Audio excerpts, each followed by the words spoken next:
Hi, Emily here from Homemade Emily Jane.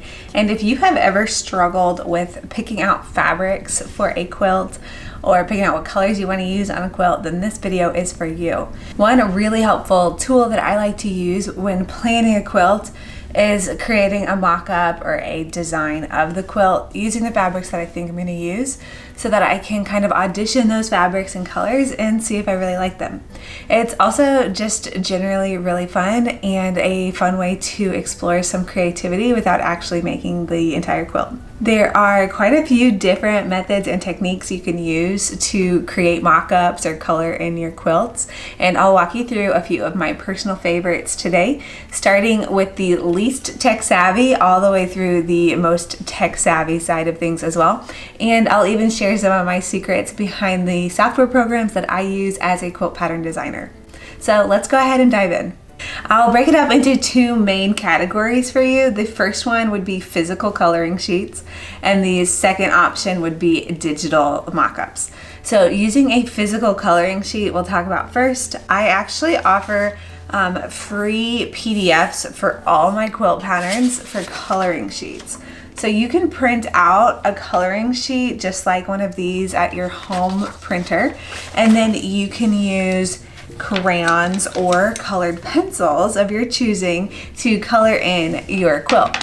This is a really fun activity to get to express yourself with some quilt design and pretty low stakes too. So grab your coloring sheets and your colored pencils and let creativity speak.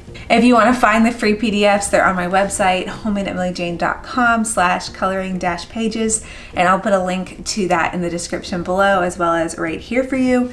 All of my patterns have coloring sheets available completely free. You can just go on and download it, print out as many copies of it as you need. So just grab your favorite crayons, colored pencils, or markers and get started coloring. Now, if you are using a physical coloring sheet like these or even some of the digital options, you might need to reference the pattern, whether it be the pattern cover or some diagrams within the pattern to see which colors are intended to be the same color. For instance, in my Keystone quilt, I have an accent fabric, so that's the same color throughout all the blocks, and then there's like the scrappy side of things, and those can be any color.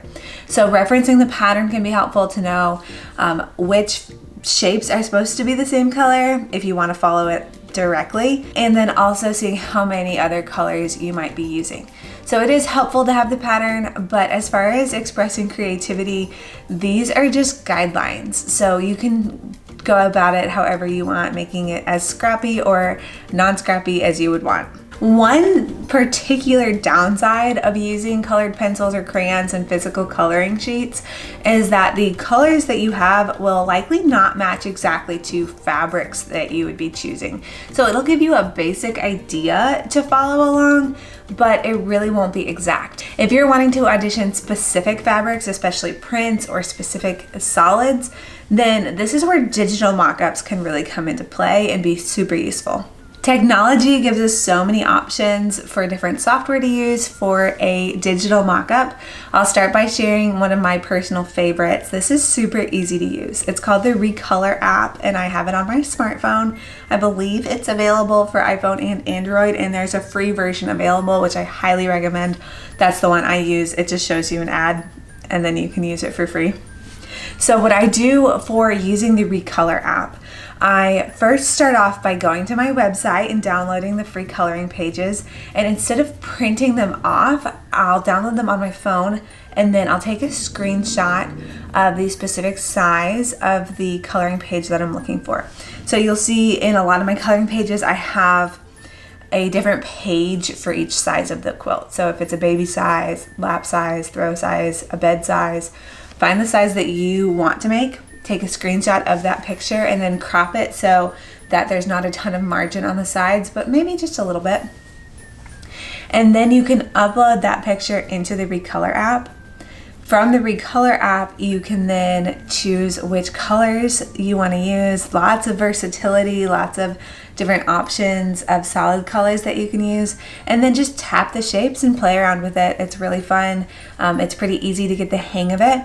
And then once you're done coloring it in, you can take a screenshot of your colored quilt and save it to your camera roll so that you can check it out later for reference as you're making your quilt. One of my favorite things about using the ReColor app on my phone is that I always have my phone with me and I can use it during little bits of downtime during the day. If I'm out waiting for grocery pickup or simply waiting at a doctor's office, it's way better than just scrolling on Instagram endlessly. So that's a fun little way to stay creative while fitting it into my busy day.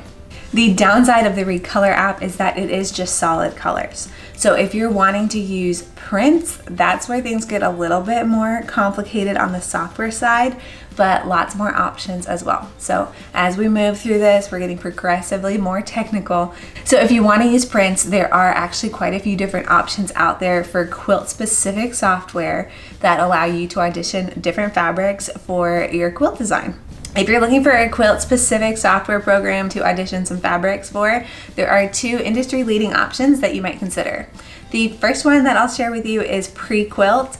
This is a relatively new option, very user-friendly, and it is subscription-based. So you would pay either for monthly or annual subscription to be able to continue using this app. I'll also note there is a free demo version, but if you want to be able to save any of your work, you'll need to get either the basic or the pro subscription. If you are quilting as a hobby, the basic subscription should be plenty. If you are a pattern designer like myself, you might consider upgrading to the pro version.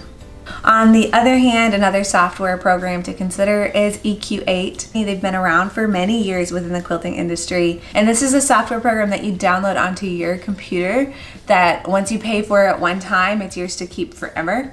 And it's available for both Mac as well as Windows operating systems. EQ8 is widely used within the quilting community, both for hobby quilters and pattern designers, and it gives you the option to create your own quilts very easily and color them in using specific fabric collections that you might already have or that might be coming out in the future. For either PreQuilt or EQ8, you can upload fabric swatches into the program and then use those in your quilt. Dragging and dropping them in where you would like them to be. And then also, because it is software, you can always tweak it and go back and change things around until your mock-up looks exactly like what you were hoping for.